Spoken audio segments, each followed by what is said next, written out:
Greetings and salutations, Gio. Now the tunnel behind me here. This connected two dams together at about 5 kilometres apart and managed to transfer water with no power, no pumps, no electricity. So if you want to know more, hang around. So you know what I'm going to say? Psych! No, I'm not.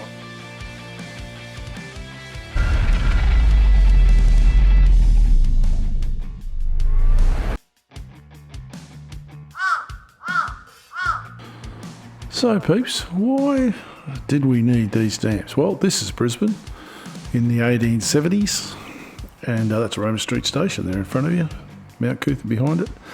And Brisbane looked like this, but it was growing very fast. They'd had some droughts, they had a problem with water, they'd used all the water out of Spring Hollow, they'd used all the water out of Yorks Hollow, all of the traditional sources were being just overrun, and bad water was a great way to die. So yeah, they needed to do something. In 1863, the Brisbane Board of Waterworks was set up, and its first job was to construct the Enoggera Dam, and therefore the Enoggera Reservoir. Here's a construction photo of it. I love the way you go out in your dresses and all your suits to go out and run the horses, but anyway. This is what it looked like when it was finished. No one could ever use all that water. Oh my God, it's huge. Look at it. There's so much water there. Yeah, that never works out, does it? This was an interesting colorised photo I found. Ran the upscaler over it, came up pretty good actually. That's on the edge of the Enoggera Reservoir. And the guy who built the Enoggera Reservoir was a guy called Joseph Brady. I can't find much about him, but he worked for John Petrie, so he must be alright. And he was born in Enoggera in Ireland, which is where my grandfather was born. Let's listen to find out who built the other dam. Well, hello, my name is John Bailey Henderson. I'm a hydraulic engineer, and I designed the Gold Creek Reservoir with a spillway that would last forever. Well, or so I thought. There, thanks for that, JB. So JB Henderson designed the Gold Creek Reservoir. It holds just over 800 megalitres of water. This is the camp from when they were building it, and this is the little tunnel, not the one we're going to talk about, that actually feeds the water in from the dam. This tunnel is pretty much underwater nowadays, but you can see the structure above it, and we'll have a look at that in a moment.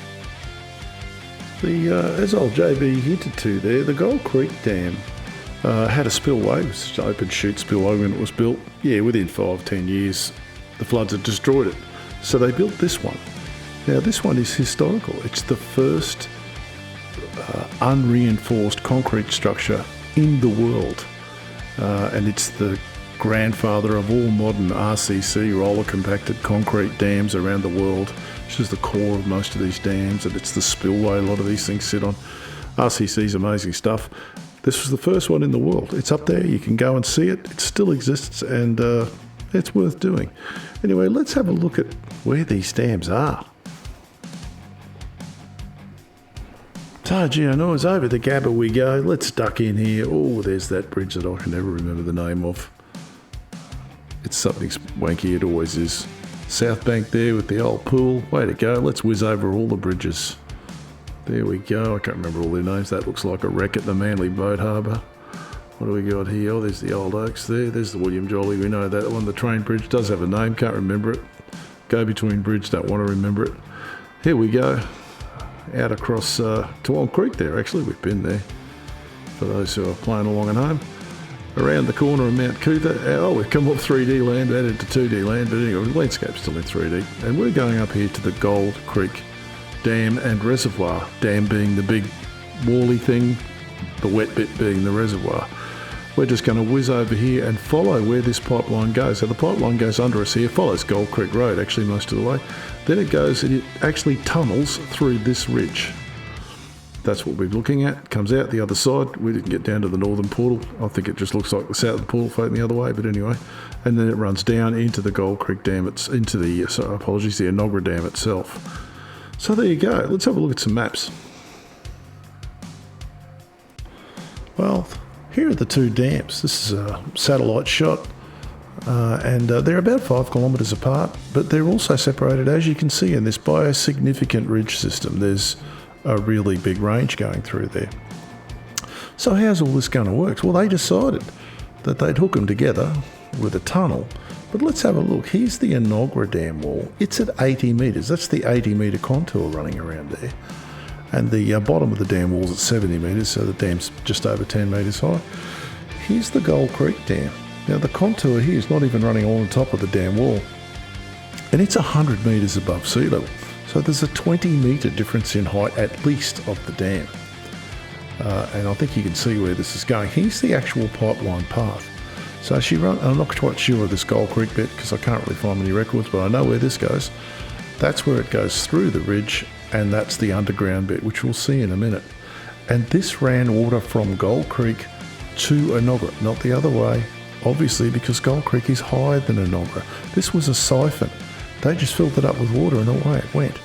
So they decided to build this in, they said 1928, but it's not. It was earlier than that, 1926. It was opened in 1928.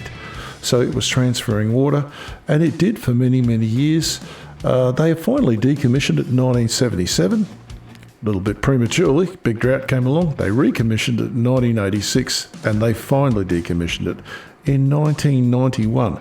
So the tunnel you're about to see with the pipes going through it was still in use in 1991.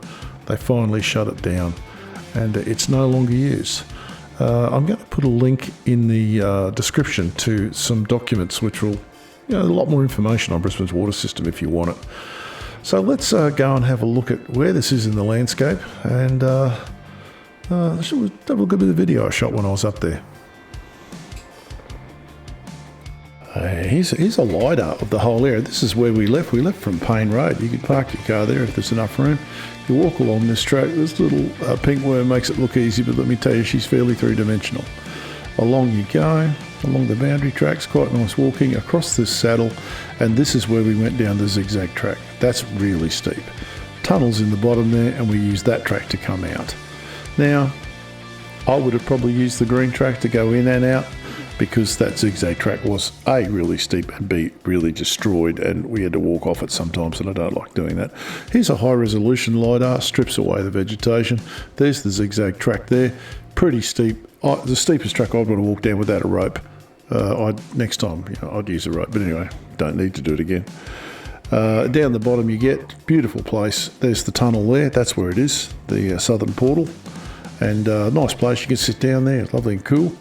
And the track we exited on is this one here. You can just see its shape carved in there, but it goes up. It's a much easier track. It's really good. The mountain bikes go down there, and the exit's up the top there.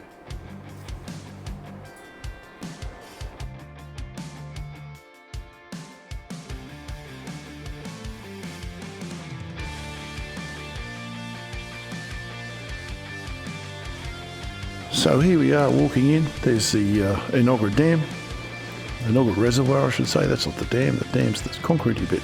The wet or watery bit's the reservoir.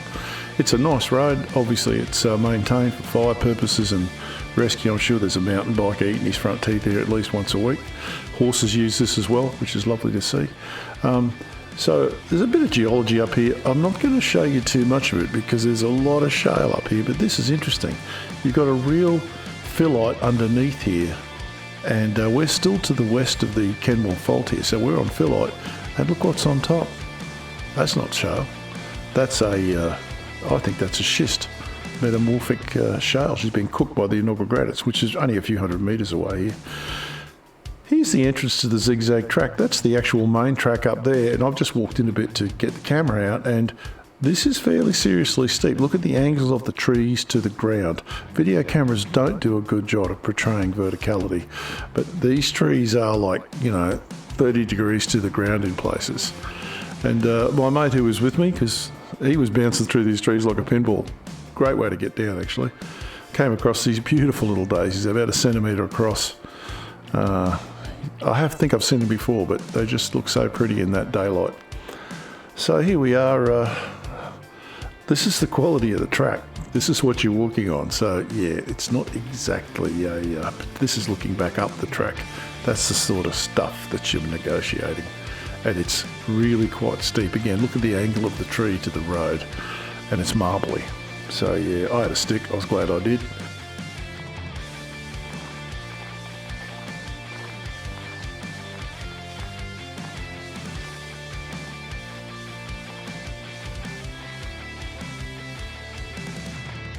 Well folks, here we are at the Enoggera Tunnel. Well, the Enoggera Reservoir tunnel. Anyway, it's a tunnel and it goes sort of near the Enoggera Reservoir. This is the southern portal. There is also a northern portal, which we won't see today. But basically this connected the Enoggera Dam over to the Brookfield Dam so that water could be transferred between the two. We'll talk more about that. Let's go and have a look.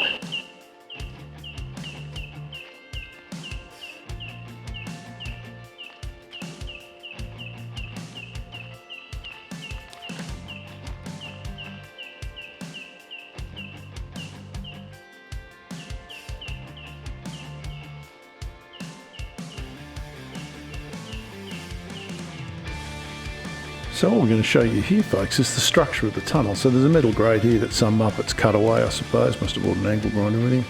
Inside, camera doesn't do it too well. There's a 16-inch pipe, which is the pipe that connected the two dams together. And if you look up the portal, it's been concreted for about the first, I'd say the first 10 metres. Then after that, she's just shale. Just shale. You could get in there if you were keen, but I would strongly recommend you don't. There's no point to it. It's just shale. You've seen a lot of it. And I'll just do a bit of a close-up here to show you what it's like. So that's the roof, the old camera on full zoom. And there's the shale. It's just, you can see the quartz veining in it and the mineralisation of it and whatever. And that was 1928, so nearly 100 years ago, and she's still up. There's not a pebble on the ground.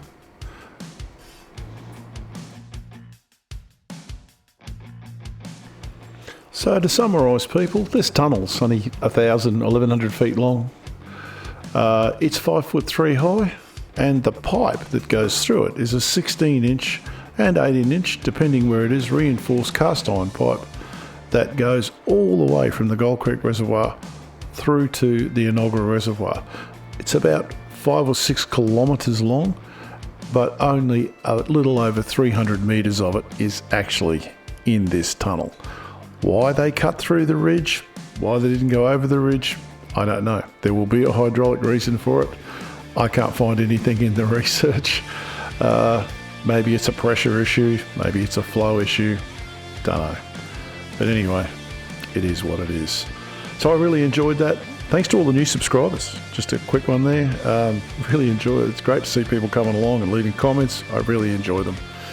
If you've got any ideas, things around Brisbane you think I should have a look at, drop a comment. I read them all. And appreciate your subscriptions and your thumbs up. So anyway, till next time, keep rocking. T-Rock's out.